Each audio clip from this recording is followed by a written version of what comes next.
All right, happy Monday. Um, these are my thoughts on Calm My Anxious Heart, Chapter 4, which is being content with my role. And just as a little bit of an update, tomorrow marks 4 weeks of George being gone. He's successfully finished phase 1 of his training, so we've got 4 weeks down, about 8 more to go. Oh, it's kind of crazy to think that we've been apart this long, but I'm doing okay. I haven't completely fallen apart yet, so that's a good thing. Some days are tough, and I get lonely, and you know, all that kind of normal stuff, and I just have to remind myself that it's normal. But this role that I'm playing right now, this has been a good chapter to read and a good thing to think to myself in my head because I need to be content in this role. I used to read this silly book about being content with your role to my math classes. It was also about math polygons. So it was called the Greedy Triangle, and there was a triangle. He used to do all these fancy things. He would hold up the roofs of houses and be in sailboats and slices of pie and halves of sandwiches, and he got to be a musical instrument. But one day he got really, really sad and dissatisfied, and he just didn't like doing all the same things all the time, and wanted to try something new. So he decided to go to the town shapeshifter and get more sides added. And so then he was a quadrilateral, but that didn't end up being good enough. And so he just kept adding more and more and more sides until he was almost like a circle. And then one day he rolled down the hill and he couldn't stop himself. And the poor guy, I mean, his friends would avoid him because they didn't know which side was up. And he couldn't even really figure out which side was up sometimes. And he was definitely not content with his role, but he decided it would be best to go back to being just a triangle. And oh, this is my favorite page of the book, I think. See, his favorite thing was to slip into place when people put their hands on their hips. That way I will always hear the latest news, it said, which I can tell my friends. You see the little triangles there? So that was a book I used to read in my math class, and this chapter in Calm My Anxious Heart always reminds me of that book. It's a little bit math and a little bit contentment, so that's my jam. I wanted to start off by reading this chapter, this paragraph on the first page of the chapter. She says, "Ironic, isn't it? Single women look at married women and wish for a husband. Married women look at their husbands and wish for different ones.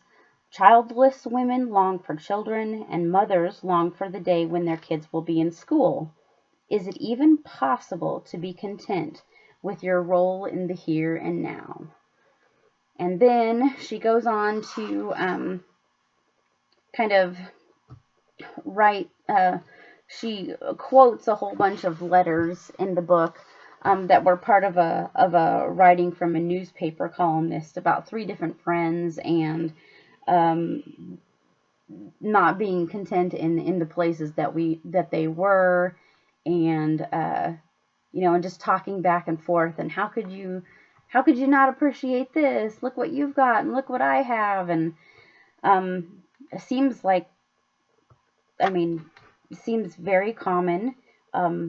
It is what happens all the time. But throughout the course of the chapter, she tries to turn our focus to how can we glorify God in the role that He's given us. Because in His sovereignty, He said that the roles that He's given us to play in this world are the ones that will best glorify Him.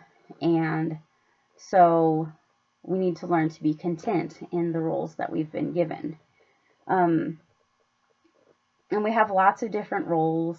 I'm a wife, daughter, sister, employee, which also means daughter in my case. I'm an aunt, which I love being an aunt, a Bible leader, a Bible student, a friend, all of these roles that we have. And all roles are difficult. We always think, well, that person, they've got it easy because they've got this and this and this different than me. But all roles are difficult, and all roles come with their challenges. Things like I mentioned that she wrote on the first page about childless women longing for children, that's me, and then mothers longing for the day when their kids will be in school, and I can't look down on those women that are different than me because they have a different role, and their role has its own challenges apart from mine. But one thing that we need to look at also is that all roles provide opportunities for growth, for ministry, and we have to make the choice to dwell on the positives in our roles instead of the negatives. And George and I being apart for this time, I've been trying to focus on finding positives and writing them down when necessary. And one of them that I've found is that, us being farther apart, we're actually, in a way, learning how to communicate better with each other.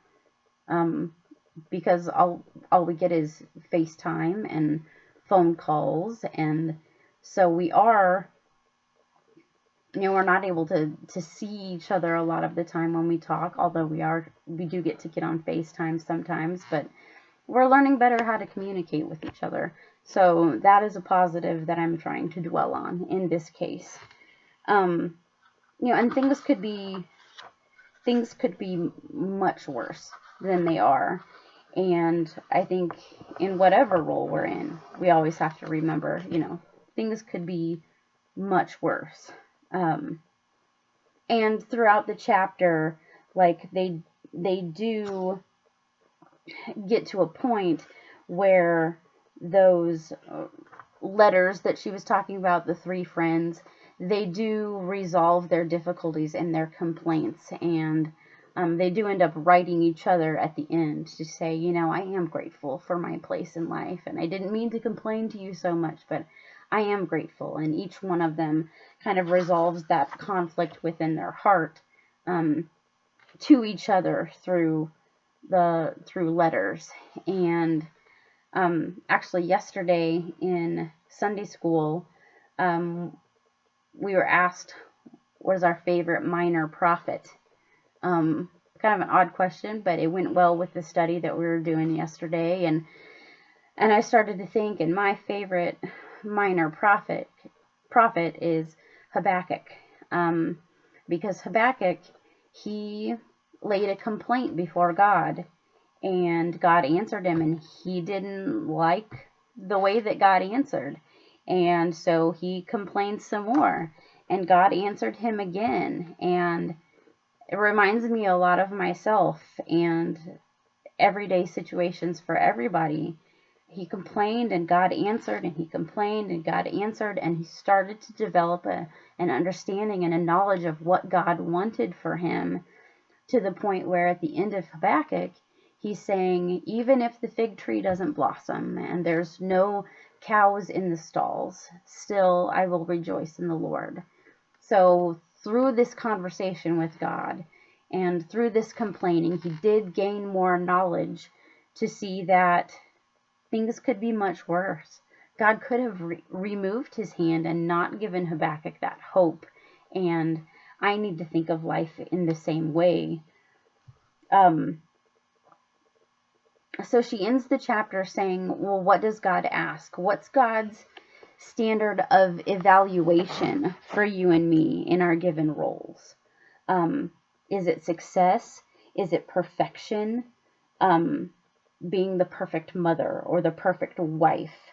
And she directs us to 1 Corinthians chapter 4, verse 2, which says, "Now it is required that those who have been given a trust must prove faithful." So faithfulness is God's standard of, that's how he evaluates us in this role that we're playing. Because our assigned role is also a trust, and we need to be faithful with that trust. And I only just within the last year or so was fully able to comprehend the parable of the talents, where the man goes on a journey and he gives one man 5 talents, and one man 2 talents, and one man 1 talent, and then goes away. And when he comes back, the guy with 5 has invested it and increased it to 10, and the guy with 2 increased it to 4, and the guy with 1 just buried it and didn't get a return on it. Oh, the phone's ringing. Yes, you see the fun little old-fashioned wall phone back there. It even has the dials, the numbers like that, so we'll let it ring through. But no, so the guy that only had 1 talent, he buried it and then brought it back out when the master came back and said, "Look, I still have this." And the master said, "You've not been faithful, because I asked you," because the point was the reproduction, the multiplication of the talent. And I used to think, well, God, at least he didn't lose it. My spiritual gift is not faith. Faith is down towards the bottom.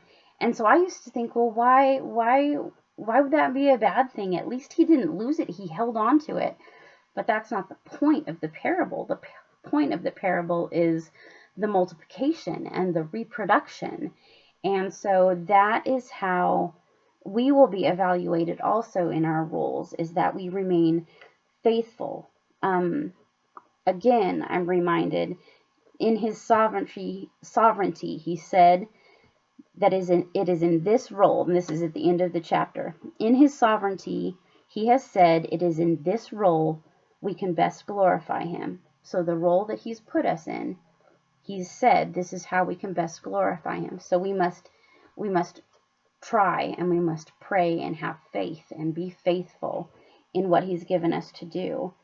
And there's a prayer at the end of the chapter that I'd like to finish with. It says, "Holy Father, you know the joys, the heartaches of my role.